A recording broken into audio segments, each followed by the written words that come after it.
Todd Bensman is a senior national security fellow, and he's over at the Center for Immigration Studies. His book is he talks about the border war. He talks about immigration, and he is Texas based, as I understand it. And Todd, it's good to see you. Thank you so much for your time today. And I have to ask you just right off the bat, sending FEMA to respond as a way to make up for I guess, the lack of resource that we have at the border right now. That sure seems to be the response that a government would take if it was responding to a disaster, right? The thing to do is believe what your eyes are telling you and not what you're hearing. That's sort of the order of business for the border. There is a massive crisis, a major crisis on the border. We're going to only see that gather steam. It's going to get worse, a lot worse before it ever gets better. It could be that it grows to historic proportions for the United States, that we've never seen anything quite as big as a tsunami as what's about to come. And I'll also just mention that this was very imminently predicted, very obvious to a lot of people. I wrote a column specifically predicting that this was going to happen as far back as September.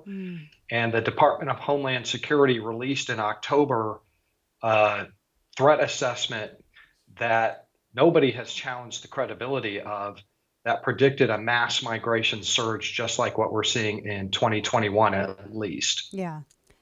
This looking at the southern border, especially as it relates to asylum seekers, this trio of executive orders that Biden signed in his first week in office, and it looked at reversing that remain in Mexico policy, the catch and renewing catch and release, essentially. Tell me a little bit about how that plays into how Pelosi was characterizing this problem as something that was inherited, as though, I mean, yes, we do have a situation at the border that I do think has even predates Trump, predates Biden, it predates Obama. I mean, that's for certain. But the latest influx, this deluge of people coming across the border, the way that I hear it described by border chiefs, Todd, is that this is directly related to these immigration orders, these executive orders that came in from the White House. Your thoughts? Of course they are. I mean, absolutely they are. The migrants themselves are telling us why they're coming now. They are quoted in Mexican media and Central American media, and anybody who ever asks a migrant in Mexico why they've decided to come now and make a big life decision like this now will say, well, Biden opened the border. Everybody says it. We're coming in to take advantage. About a year and a couple months ago, I picked up on this myself while I was on a reporting trip in Chiapas, the most southern state of Mexico, right on the border with Guatemala. This was during the Democratic campaign.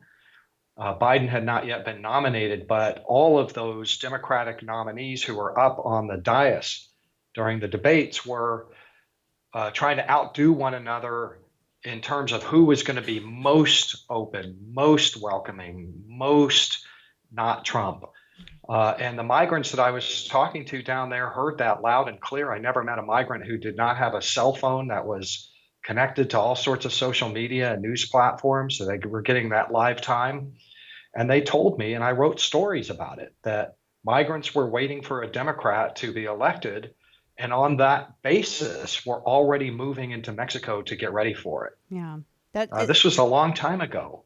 And and you were right. They were reacting to that. I know there were a couple of articles in Telemundo where they were, as you were saying, they were quoting these people coming across the border saying, "Oh, well, they said it was open," and it even forced. Last week, I think we had we were playing the soundbite from one of the Biden administration saying, "Well, yes, you can come to the border, but don't come just right now.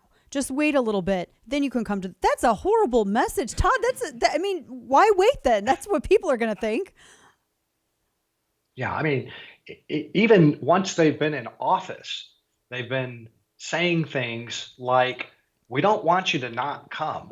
Don't not come. We're not saying don't come.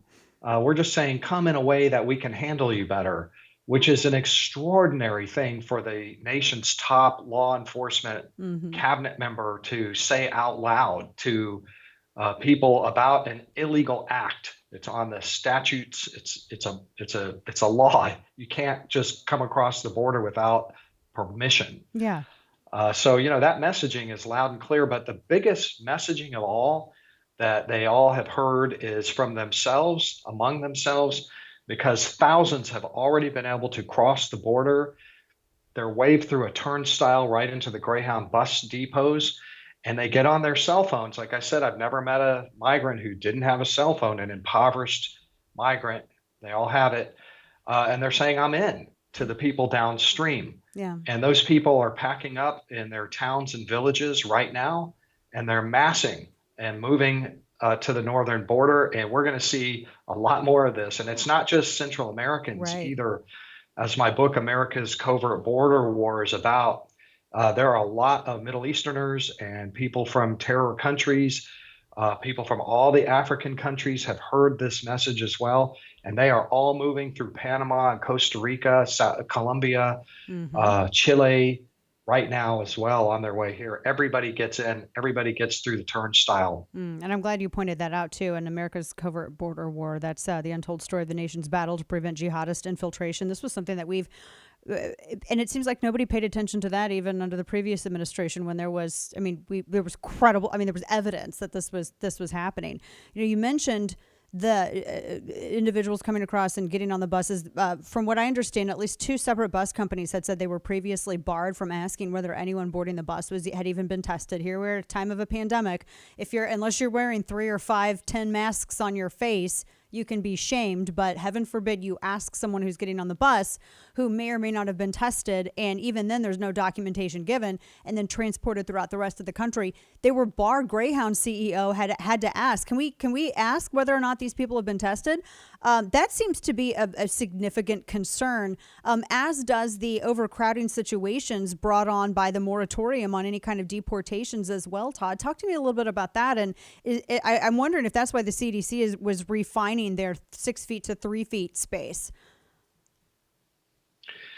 Well, I have an answer for that. There is no testing going on other than Oh, for yay. the 25,000 people who were pushed back under MPP weight in Mexico, who are Yeah. now all being allowed in. They're being metered in. Those 25,000 are very visibly being tested before they can come in. But the other 100,000 and even far more that are coming in are not being tested. The Border Patrol does not have the means or the Right. the processes in place to do that. They only have enough time to give them a notice to appear and get them on the Greyhound bus. There are some that are being pushed back under the emergency pandemic order in some areas of the border, but those people know that there are other breaches, other parts of the border where they're being waved through, or the Border Patrol simply can't stop them. They're overwhelmed. Wow. That they just turn around and come in. So, and none of those people are being tested. No way. And this was just as the United States was on the cusp of being able to declare in maybe April, May, herd immunity. And Yeah. now we're going to have millions of people coming through who are bringing in COVID with them. And are going to have to be inoculated and all the rest of that, probably It's a infect the mess. folks who Yeah. haven't had a chance yet to get their boosters and whatnot. It's a mess. We're talking with Todd Bensman, Senior National Security Fellow with the Center for Immigration Studies, and he's an author and journalist as well. This the whole. I wanted to ask you a final question for you. The holding period that border agents are allowed to detain, whether I think adults and children, adults and minors are different, but they're allowed to detain, these individuals who are illegally entering or who are seeking asylum. Maybe because from what I understand, one of those executive orders undid the Remain in Mexico policy. They are limited to so many hours of being kept in these detention facilities, but yet everything is so overrun and the processing is so slow. Obviously it's exceeding that particular period. So I don't get into conspiracy theories, but I was going to say, if I wanted to just find a way to maintain an open border, I would say, well, you can't hold any of these people past the legally prescribed time, so you might as well just go ahead and let them go without finishing processing. That seems, it seems counterproductive to the intent, which is why reasonable people are made suspicious, Todd.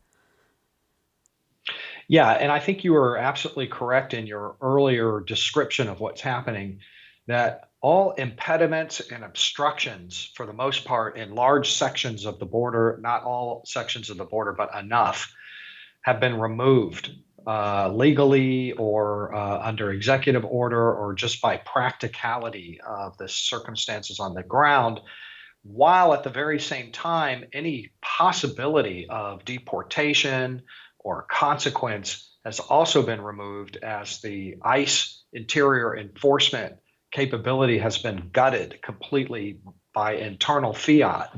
So, no obstruction on the front end, no deportation on the back end. That is wide open borders. That is, come on in. And then you have the top guy saying, hey, we're not telling you not to come. Yeah, just maybe wait at the door for a little bit.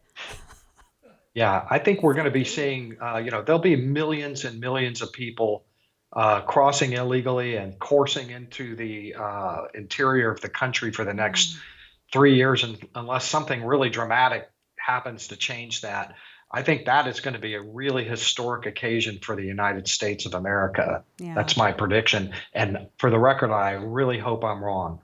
Yeah, we all hope you're wrong too. I'm sorry, Todd, but we do. I mean, it's a very sobering assessment, though, of the realities of the southern border. Todd Bensman, we appreciate your time with us today, sir, and everybody should go out and check out his book as well. And I was going to pull up the link. We have the link up, and the link to this America's Covert Border War: The Untold Story of the Nation's Battle to Prevent Jihadist Infiltration. Todd, thank you so much for your time today. We appreciate you.